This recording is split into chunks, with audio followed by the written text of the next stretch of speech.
কৰিছে মধুপ্ৰীতা সুন্দৰীয়া কলিতা। মধুপ্ৰীতা সুন্দৰীয়া কলিতা প্ৰথম পুৰস্কাৰ। দ্বিতীয় পুৰস্কাৰ লাভ কৰিছে নিষ্ঠাজিতা কলিতা। নিষ্ঠাজিতা কলিতা দ্বিতীয় পুৰস্কাৰ। আৰু তৃতীয় পুৰস্কাৰ লাভ কৰিছে অকণমানি ছোৱালী এজনী তানভি আনায়া ফুকন। তানভি আনায়া ফুকন তৃতীয় পুৰস্কাৰ।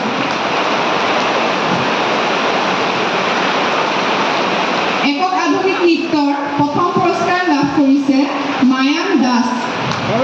মায়ান দাস। দ্বিতীয় পুৰস্কাৰ অচিন শইকীয়া। আৰু তৃতীয় পুৰস্কাৰ কস্তুৰী কলিতা। দলীয় নৃত্যৰ প্ৰথম পুৰস্কাৰ লাভ কৰিছে star hip hop kids group. বহুত ভাল হৈছিলে তেওঁলোকৰ, সৰু সৰু অকণমানি কেইটামানে নাচিছিলে। দ্বিতীয়